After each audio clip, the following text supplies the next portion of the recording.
So the champion's sister was a Grey Warden? Yes, but that's not the connection you're looking for. Isn't it? The involvement of the Grey Wardens makes perfect sense.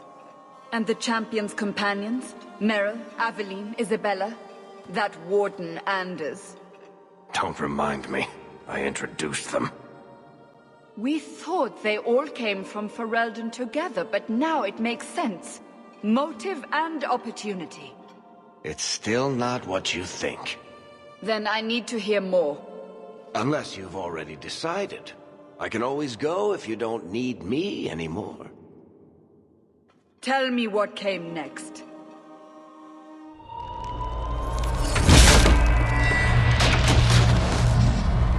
The treasure we found in the deep roads made us a fortune. The champion moved up in the world. Literally. Bought a mansion in Hightown. Everyone knew who she was now. Even the Viscount was taking notice. The Grey Wardens left Kirkwall. It was months before we learned Bethany survived. 3 years later, the Qunari still haven't left. The Qunari insisted they were waiting for their ship. But some of us knew better.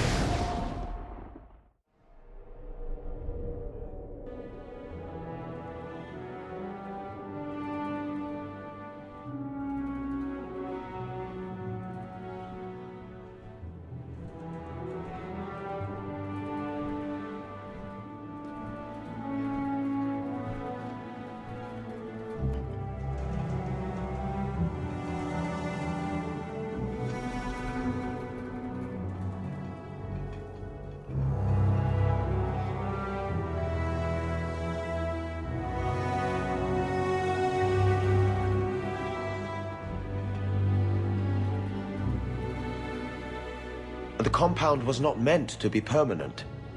There are concerns the Qunari influence is no longer contained.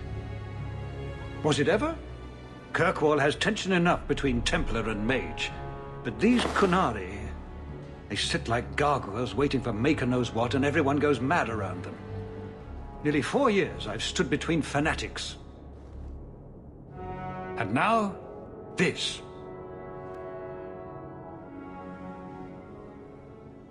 Don't keep us in suspense.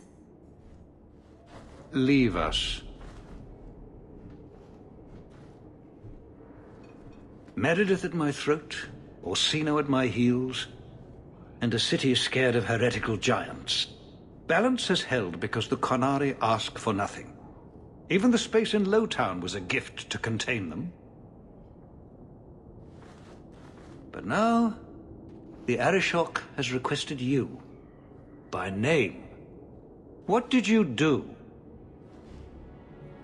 I got his attention a couple of times. I guess I impressed him, but that was years ago. It makes no sense. And it doesn't matter. I just need them quiet. I remember how you helped my son. It seems you are meant to have influence above your station. Speak to the Arishok. Give him what he needs to keep the peace. Can you do that for Kirkwall, Sirrah Hawke? Have the years been kind to Seamus? He is his own man. But your actions tempered him somewhat. He's not so angry at the world. I thank you for that. I may not agree with him on many things, but I am proud of what he is becoming. Sounds like you'd be better off without this headache. They will not leave, and we don't have the resources to force the issue. At least, not in a way that would leave the city intact. If they had come to conquer, I suspect they would have done so. I've seen hate for them, but I haven't heard anything major in years. Zealots are bravest where their lies can't be argued, behind closed doors. Chantry leaders see Qunari beliefs as a challenge, not an attack. But the message gets muddled among casual adherents. I'm certainly not equipped to argue the fine points of faith. The Qunari usually arrive as conquerors. Odd that this has gone on so long. Very, and I have no interest in antagonizing them. That is partially why I suffer being a messenger today. A treaty exists, and it has been honored. Although... You have doubts? They claim they're waiting for a second ship. But it has been 3 years. They want something else. Any idea what I can expect? None. Honestly, I don't think I've heard 2 direct words from the Arishok. Other than his rather deliberate phrasing of... begone. If you think his asking me to notify you of this is strange, well, you would be right. I'm always willing to assist. Well, that is an attitude this city has lacked for a long time. Appease the Arishok. Take his demand and let him return to dormancy. As awkward as this has been, it is better than the alternative. Stepping down is looking more and more appealing. And welcome back to Dragon Age 2 with Zoe Hawke. Episode 11, Act 2 getting underway. Good day, Sir Hawke. There was a lot that happened at the end of Act 1. Of course we need to talk about it. But first, it's 3 years later, let's check in on Aveline. We'll need to give them answers by tomorrow, Captain. I'll have them. Dismissed. The Seneschal was particularly vocal. Dismissed.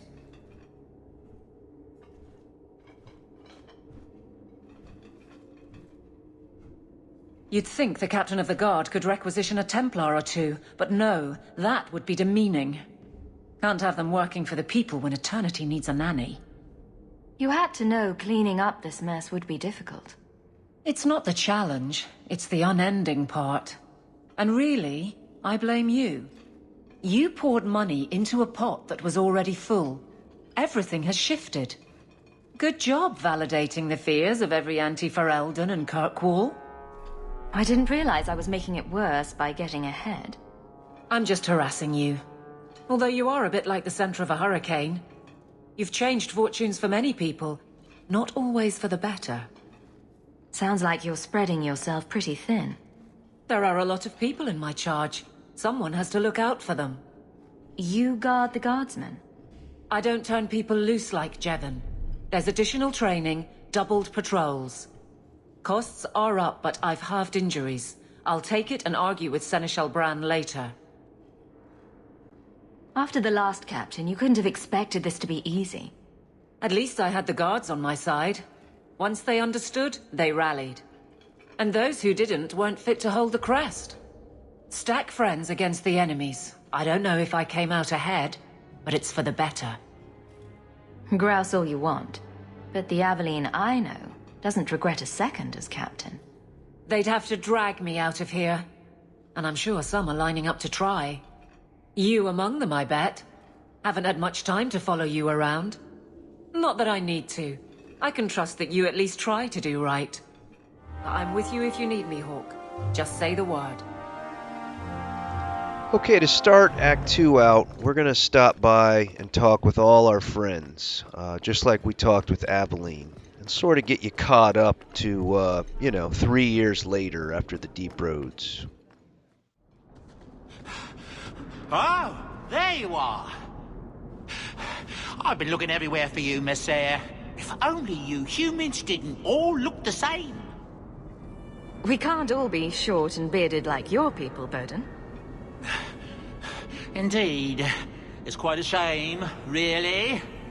There's a gentleman waiting at the mansion. He insists on seeing you. He says his name is Dougal. Your mother thought it wise, I tell you, Messiah. I paid Dougal years ago. Why would he be back now? He wouldn't tell me, I'm afraid. He refused to come back another day, even after I told him repeatedly that I didn't know when you would return. He doesn't really seem like the most reputable sort, I'm afraid, even for a dwarf. You ran all this way just to tell me I had a visitor? I didn't want to presume what you might find important, Missy. Before I go, may I simply say how grateful I am that you've allowed my boy to stay in your home. I said I would repay you for saving Sandal's life, and I shall serve you faithfully. It is good to know he is safe. I didn't ask you to be my manservant, Bowden. But I owe you a debt, and after what happened in the deep roads, I have no other way to repay you. I'll leave you to your business. Don't forget about your guest. Your mother claims he was eyeing the silverware. Alright, like I mentioned when we first dealt with Dougal, the game provides a meta-story at the beginning of Act 2 See a couple of children causing a racket here? with regard to how you paid him off. Part of the proceeds of your cut from the Deep Roads expedition went to paying him off. Now he's back and he's bothering you. We'll get to that in a second. Next up, we're going to grab a quick quest off the Channer's board. I'll explain it as we do it. Don't worry about it for now. As for Bethany, you know, big shocker, surprise ending at the end of Act 1. I mean, she contracted the Blight. We were lucky enough to find the Wardens. We know from Varric's sort of intro story to Act 2 that she made it. She survived. She became a Grey Warden. And I'll have more to say about possible outcomes with regard to your sibling and the Deep Roads expedition, but first let's catch up with Fenris. So the Seneschal's tax collector won't be coming around again like you asked. Funny story. I'll pass, but thank you for the help. Spoil sport. Why you want to squat up here in Hightown is beyond me. I like the view. So do I.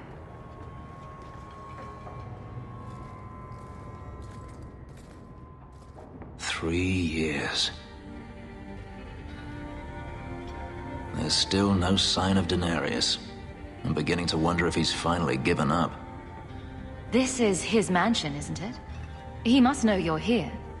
Would you be surprised to learn that it isn't, in fact, his mansion?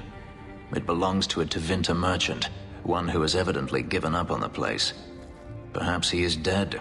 Perhaps Denarius killed him. Either way, if Denarius is aware of my presence, he has done nothing. Isn't this what you wanted? Yes, but... Tell me, what do you do when you stop running?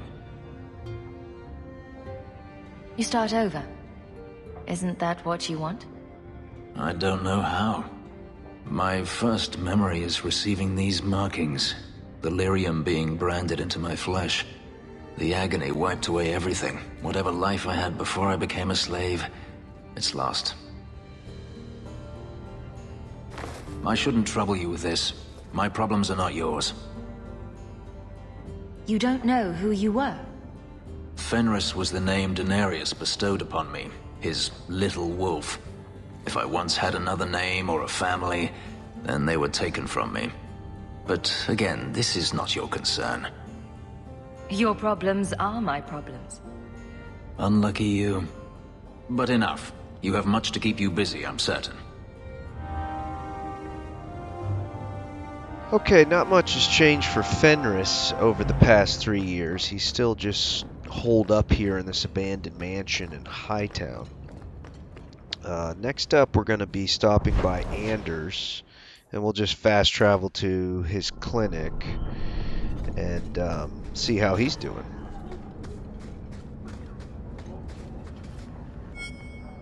Don't come running to me next time you pick up one of these diseases.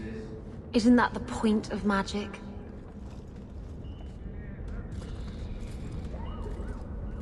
I don't want to know. Things just keep getting worse. I had Templars practically on my doorstep the other night. The Templars are hunting you. Not me specifically. They were just checking the refugee camps. But it's not like this place is a secret.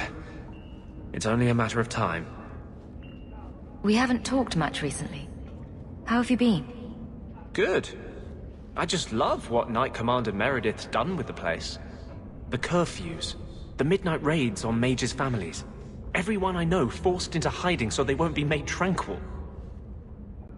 Is that making it harder for you? With justice? In the Fade, there is no time. emotion rules everything. Justice doesn't know how to sit idle until the right moment to strike. And I can't say I have any greater patience. I fear what my anger has made of my friend. You chose to merge with him. Only you can make it work. I am trying. I have not attacked the Templars openly. I've helped the mages here as best I can, but this impasse cannot last. One day, everyone in Kirk will have to choose a side.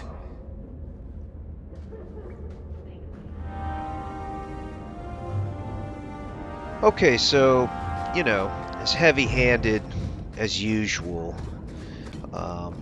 If anything, Anders is kind of more intense, given the past 3 years. Evidently, Can't go up to Lowtown. Knight Commander Meredith and the Templars have been, you know, really cracking down, and things have gotten worse before they've gotten any better, Dev, for the poor mages of Kirkwall.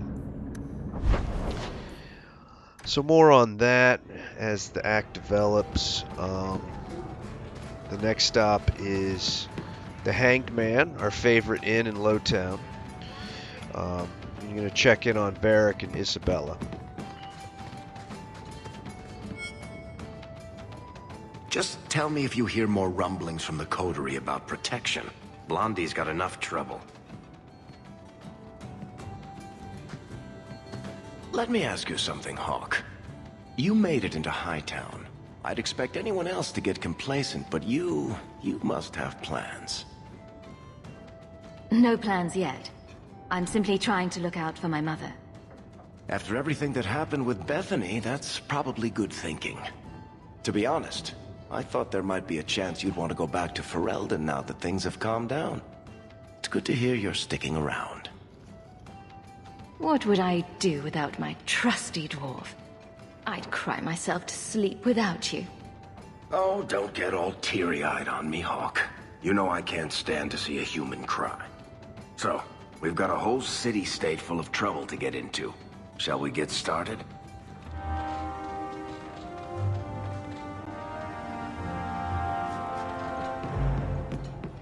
You don't pay me enough to stay sober at work.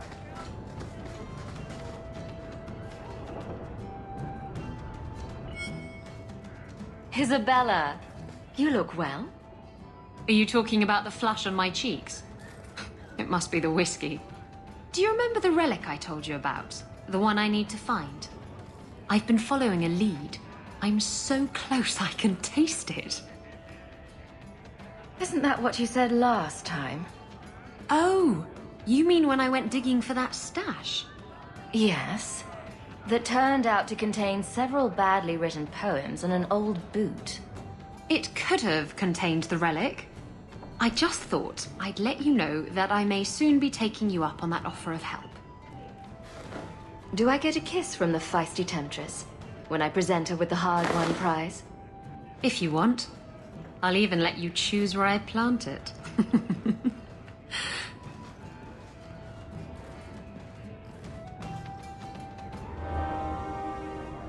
Look out, Devitron. Where did that come from? Zoe throwing out the hot flirtation with the salty pirate Isabella. What is going on? So yeah, I don't know if you noticed, there were a few times in Act 1, not too many, but sometimes there's that little heart icon in the dialogue options. And you remember that from Origins. It's a flirtatious remark. It's a way to begin or advance a romance with that particular companion. And so yeah, Zoe going after Isabella out of nowhere. So we'll just have to see where this goes, and I'll have more to say about that later. In the meantime, notice I didn't go to Meryl's house. For whatever reason, she's the only companion that doesn't have any "it's 3 years later, let's catch up" dialogue. So we need to get back to our mansion in Hightown. Remember, we have an estate now. We bought our mother's family estate with the proceeds from the Deep Roads expedition. So that's why I went to Hightown, and I'm just stopping to sell and buy a few things at the vendors. But before we get any further into the act, the game, I do want to wrap up what I was saying about the siblings and the Deep Roads expedition. If you take your sibling on the expedition, they will contract the Blight. There's no way to avoid it. If Anders is not in the party, then they die. You actually lose your sibling. If he's there, then you get what we got, right? You can find the Grey Wardens, and they can be saved from the Blight, but they're recruited into the Grey Wardens. If you don't take your sibling on the expedition, this is what happens. If it's Carver, when you come back from the expedition, he's joined the Templar Order.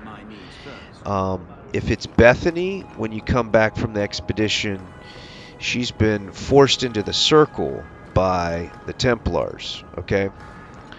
Under all possible outcomes, okay, whether they're dead, whether they're a Grey Warden, or whether it's Carver and the Templars or Bethany and the Circle of Magi, they are unavailable at this point to join your party, okay? You want daggers? Got them too? You'll see Bethany show up in party selection, but she'll be grayed out and she can't join your party, okay? Alright, so let's check out this Hawke estate.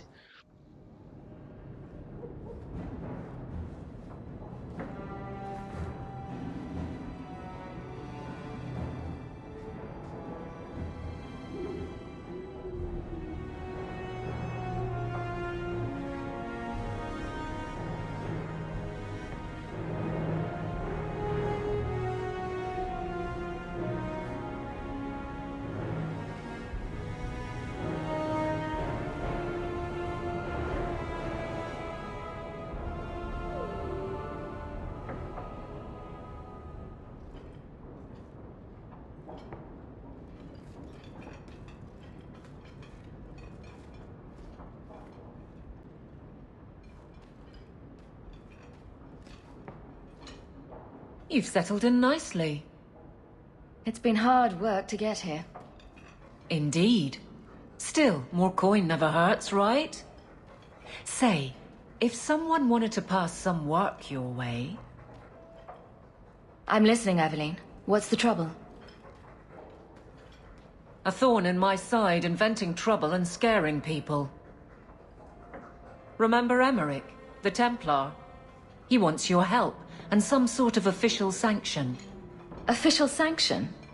For his investigation. He's convinced that every random murder in the past few years is connected, and he won't be quiet. You don't think it's worth investigating? I have. He even convinced one of my lieutenants to raid the Dupuis mansion. Nothing there. You wouldn't believe how much ass I had to kiss after that. Bloody hobbyist constable. Why can't he spend his declining years building a boat or something? Seems like it should be easy to prove if there are bodies. Kirkwall isn't the safest place. That doesn't mean everything terrible is related. There's no sense to that. Can't be. I seem to recall he had some good leads. Then you won't mind chasing his threads. If it leads somewhere, I'll pick it up. Right now, he's just distracting my men. He's in the gallows. Do what you can. Thanks, Hawke. I'll try not to make a habit of this.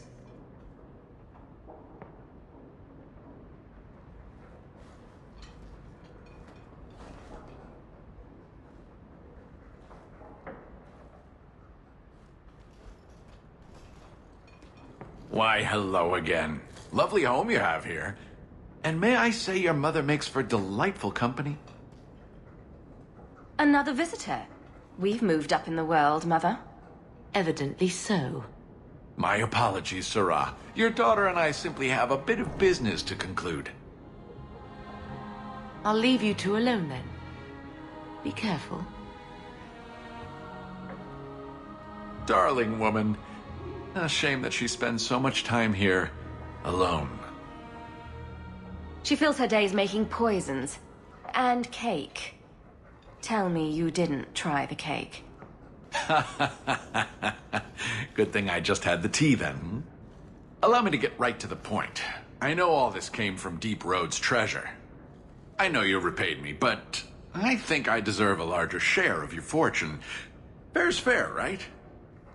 Isn't this a conversation we should have had, say, 3 years ago? What can I say? Things have gone poorly for me and I'm a bitter man.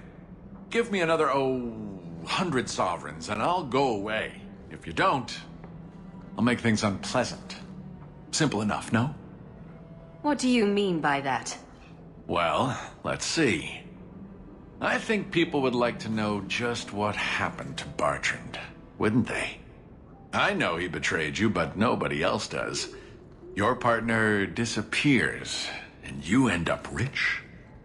There hasn't been a single question asked about that. Yet. Questions could be asked. About you, about your red-headed friend in the city guard, about your sudden riches. Help me out, and my friends in the Carta will make sure the evidence I have never sees the light of day.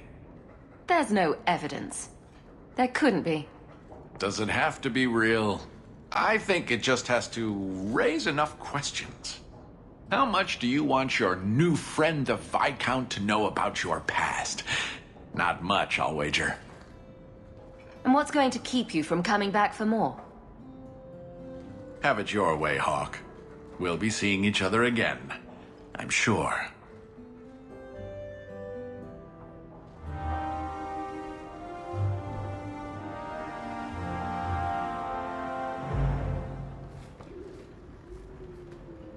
Fenris hates that statue.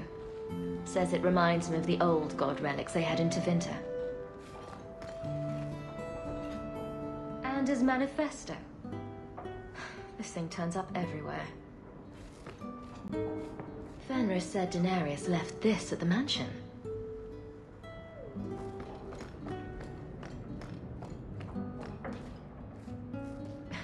Another copy of Anders' manifesto.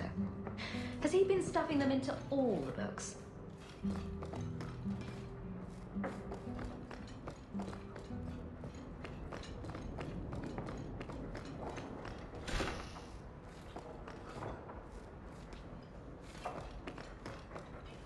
If you need any enchantments, I'm sure my boy would be happy to help. Enchantment? Just so. Oh, that dog. Well, maybe chew marks add character to the piece.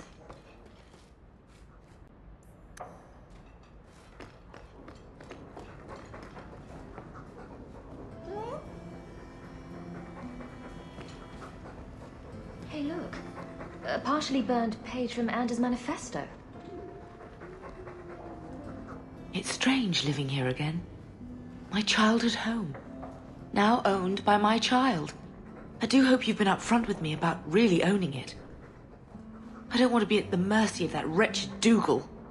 It's nice to be here, though. To feel like an Amel again. I'm going to make the name Hawke one to be proud of in this city. I don't doubt it. Your father would have said that, with that exact look, too. I just wish we could all be together as a family one more time. But I can't spend the rest of my life mourning Bethany and Carver. They're gone, and I can't bring them back. I guess I just need to start picking you out a suitable husband.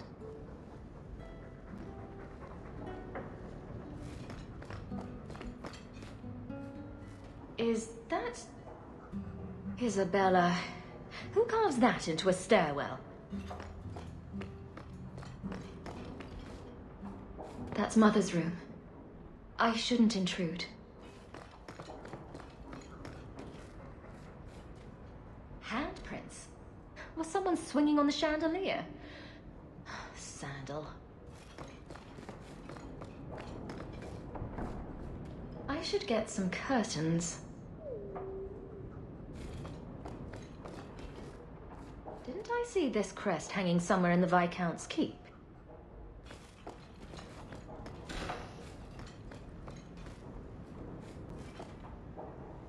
I could have left the amulet in there and forgotten all about it. What would the witch have done then? I see Varric's taken it upon himself to add certain embellishments to my journal. Poor Prince. I told him to stay off the bed. I think I'll let Sandal empty that. Okay, with all the points of interest clicked on and the tour of the mansion over, you see what we got here. We got our writing desk, our storage, potions, poisons, runes, and Sandal is also here, so we have our enchantment apparatus. Everything's all in one location, so from here on out, it's very convenient. Okay, bam, a lot of letters. I go pretty slow, so try to read these, okay? Stop the tape, go back, whatever. Some of them are junk, and I go through them quickly, but just do your best here, because some of these are important.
Okay, kind of a sad letter there from Bethany, but it's nice to hear from her and at least she's alive. Very tough turn of events for the sisters Hawke. At any rate, if you didn't get all the rest of those letters, don't worry. Just like I've been doing, I'll keep you informed on, we're going here for this or put this on hold for now, etc. Okay, party selection. You see Bethany is there. She's in her Grey Warden outfit, but she's grayed out, no pun intended, and unavailable to join the party. Because of that, we'll have Meryl step in for now as the second mage. And because we've never played with Meryl, we need to go to the Black Emporium, get the respec potion, and build her up and get her equipped, etc. I am the great and magnificent Xenon, the antiquarian. Some Dane fellow asked why make a shop so hard to find. Me? Really? He just has no concept. Okay, always love Xenon's voice acting. Scavenging for just some new lore that's available here. New codex entries for XP. Nothing important. Now notice I buy 2 maker's size, okay?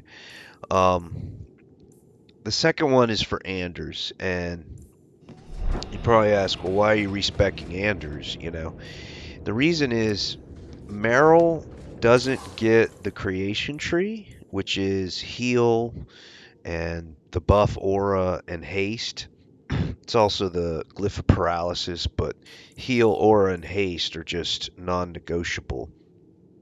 And because she doesn't have that tree available, Anders is going to have to do it. Remember, Bethany did it for us. So Anders is going to be respect, and he's going to kind of play the role that Bethany did, although he's going to be doing plenty of damage along with Meryl. Okay, when I initially filmed this episode, I stopped right here, just like I did in Act 1, when I did all the respecs. And I used in-game voiceover to walk you through the respecs. Well, the thing is, it took way too long. It was like 25 minutes or something absurd, like half the episode. So I'm actually glad that I ended up refilming this episode because I was able to make this change and not use in-game voiceover. Now, the downside is I move through this build pretty quickly. You know, I don't stop and hover over every spell so you can read the description, and I'm not explaining in depth why I'm picking this and all the rest. So you'll just have to bear with me. It goes by pretty quickly, but I think you've seen enough, you know enough by now, and I'll do my best to explain it. So I don't think it'll be that bad at all. As far as the gist of these two mages, the in a nutshell, they're both going to max Primal Tree, which is Chain Lightning, Stone Fist, Petrify, and then one you haven't seen yet called Tempest. So both these mages are going to be pumping out lots of electricity damage and lots of area effect that doesn't cause friendly fire. As for how they differ, like I already mentioned, Anders is going to be the healer, the buffer, the haster, and then Meryl is going to get into her special tree. It's called Dalish Pariah, which is actually a blood magic line, which uses health instead of mana. And you have to do that to get this one spell, which you're going to see right here, called Wounds of the Past. Right here. This Wounds of the Past does a lot of area effect damage, and it doesn't cause friendly fire. It's one of the few in the game. So that's why you run her as a blood mage. And she's also going to run elemental weapons right there. So that's it for now. That's her build. She does the blood mage, the Wounds of the Past, and there's another sustainable in her Dalish Pariah line. You saw I took it, but I just took it for prereqs. It's not worth mentioning. And then otherwise the Primal Tree. Now for Anders, like I already said, he gets heal, upgraded aura, upgraded haste, non-negotiable. Otherwise, just like Meryl. Stonefist, Chain Lightning, Petrify, Tempest, upgrade all of those, and Galvanism. So that's it. I mean, that's what you're going to get. These guys are a shock storm duo, you know, just pain train, man. It's a lot of area effect, and it's a lot of non-friendly fire. So that's why we do it this way.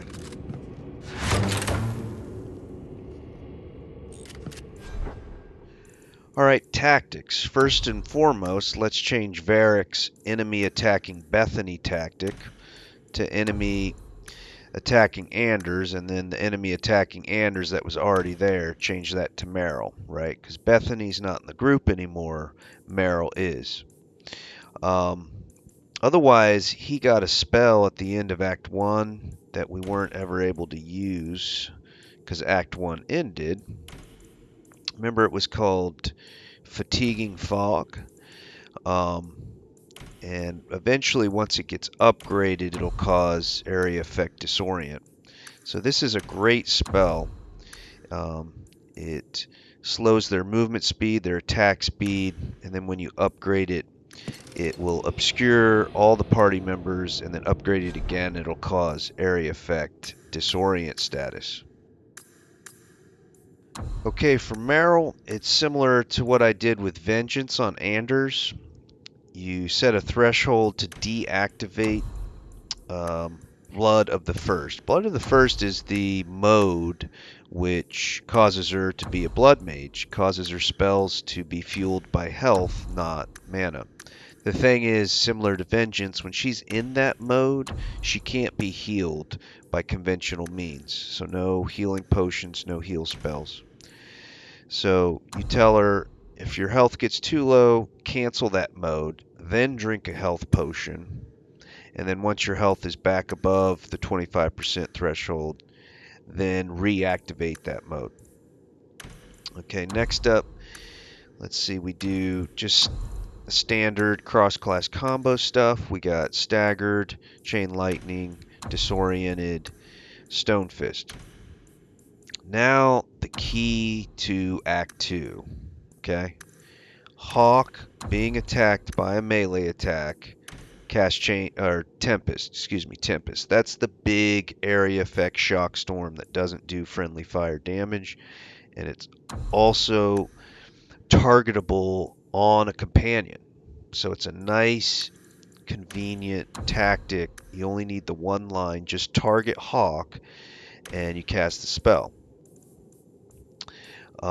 And then I'm going to double down on that with Anders. So the reason I do it that way is because Zoe's always getting attacked by a melee attack. She's just going to be in the middle of everything. So this is a pretty reliable way to get the center, the eye of the storm, Devatron, right on Zoe. And Anders is going to do it too. So there's just going to be two massive lightning storms in the middle of everything, hitting everything. And it's going to uncover stealthers. Shock damage can sometimes cause like electrocution where they stutter, so it has a small crowd control element because they're actually like sitting there being electrocuted and staggering, not moving or attacking you. So enough can't be said. That is good. Enough good can't be said about that. The next bit here, I did target a Hawke, Wounds of the Past. That's the really high damage blood magic spell. Then I'm doing, the bailout tactics, just like we did on Anders in Act 1, just like we did with Varric the whole way through. Once you kind of get your basic stuff out of the way, it's all about protecting your back line. So enemy attacking any of our back line, using a ranged or magic, they're getting Petrify or Stone Fist, and then just as a redundancy, it's not the two-part, but as a redundancy, enemy attacking anybody back here gets Petrify, okay? And then last but not least, assist Hawke at the end. So here I go through it kind of slowly. You get, the whole tactic set up for Meryl.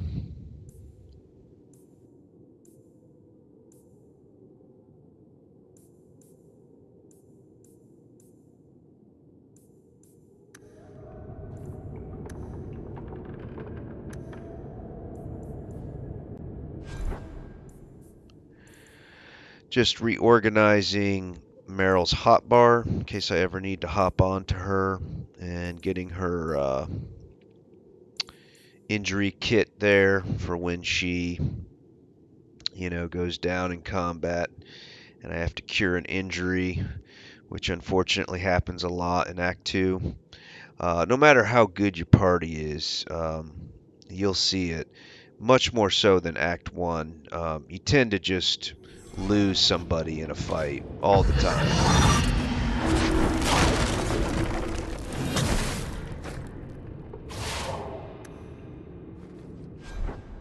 Okay, now for Anders, pretty straightforward. Eventually we're going to get him into Vengeance, so it'll become more complex, kind of like Meryl was, where you have to set up tactics to deactivate and activate the mode. But since we're not into that yet, we can just do straight, health potion, heal, etc.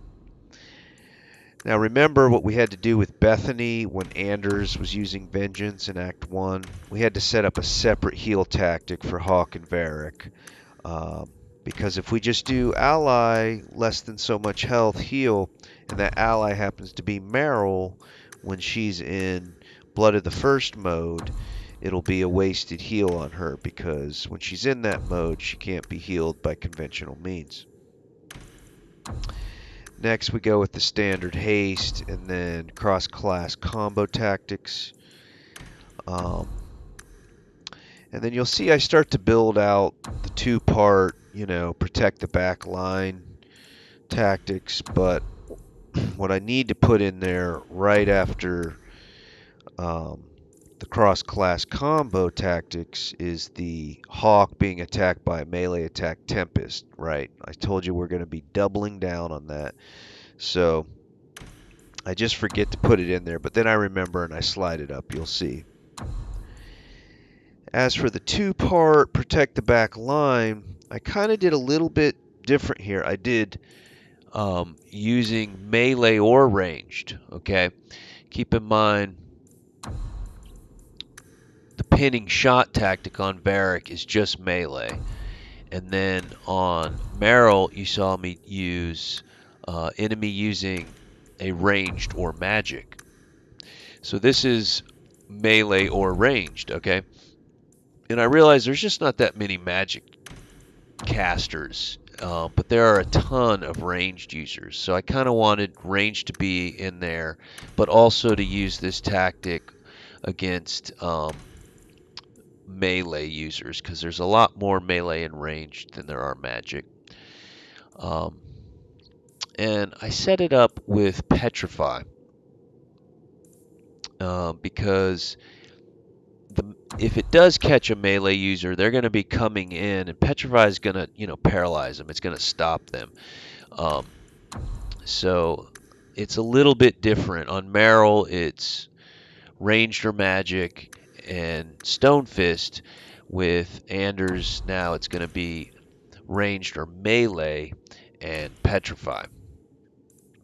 Okay, at this point I realize I forgot the Tempest tactic, and it needs to go in right there, so I put it in. Hawke being attacked by melee, Tempest. So that's exactly the same on Meryl, and that's how we're going to get a double shock storm of death out there a lot of the time. The rest looks pretty good. I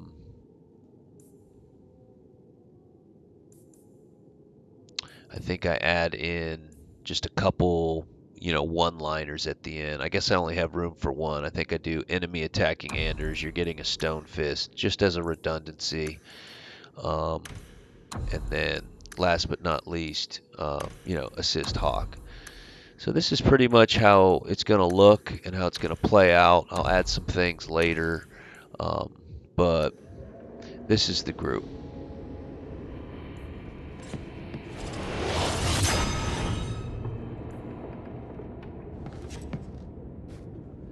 Okay, I look back at it, and this ended up being a little over 10 minutes, about 12 or 13 minutes, so a lot better than 25, I think you'll agree. And it's not like you don't understand the build or what's going on. So now I need to go back to the Hawke estate, but what? Ambushed? What is this? Dougal? Come on, is this dwarf going to be that persistent, Devatron? Alright, let's get to the bottom of this.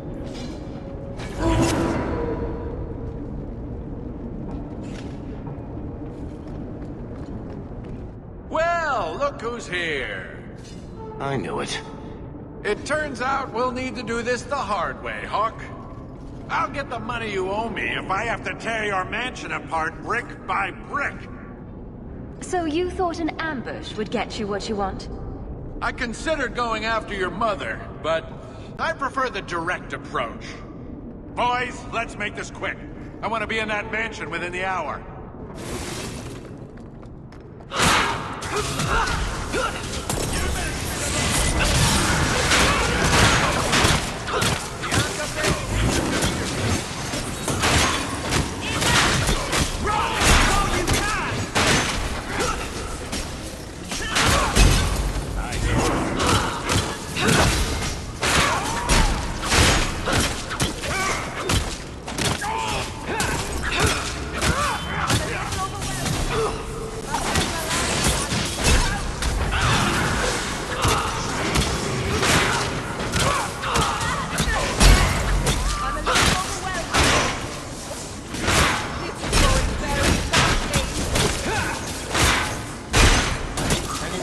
husband? Oh yeah.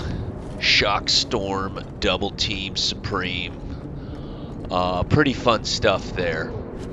And I'm glad you were able to get some immediate gratification after, sitting through the long-winded voiceover, explaining the respec, all the rest, and just, bam, here it is. This is what it looks like. And I'm glad we were able to get some combat in this episode, which is coming to an end. There's still a little bit of time left, but there's going to be some cutscenes and dialogue, and I'm not going to have any time to talk. So I'll sign it off here. Dragon Age 2 with Zoe. See you next time.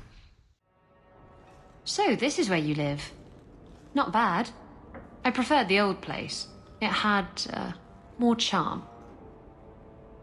You're talking about the shack I shared with my mother, uncle, and sister? I meant Lowtown. Dirty, chaotic, glorious Lowtown. The smell of tar, and the sea, and the sound of some whore plying her trade in a back alley. Oh. Don't you miss that? You can get your thrills in Hightown, if you know where to look. Oh. And where would that be? I can show you what I have in mind.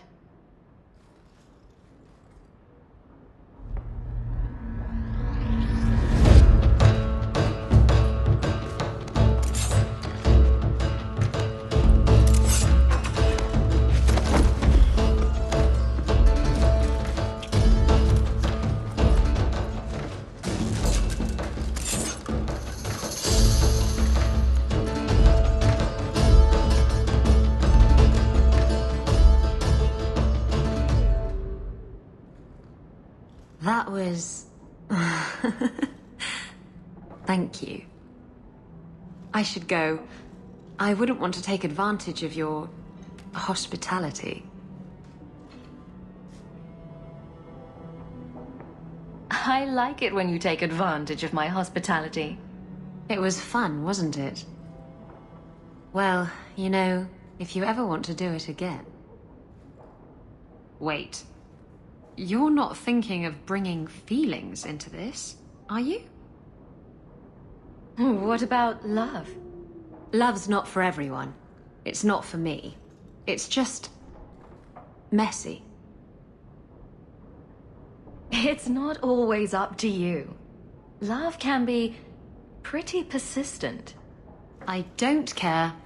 It can go pester someone else. Did you know I was once married? When I was freed, I swore I would never marry again. I can't imagine you married. I was his plaything. A prized possession. He saw me with my mother at the market in Lemerin and decided he had to have me. My mother gave me away for a goat and a handful of gold coins. She didn't even haggle over the price. Bitch. Your marriage was loveless, and you've never experienced true love? Oh, I've been in love. I fell in love with a man not long after my husband died.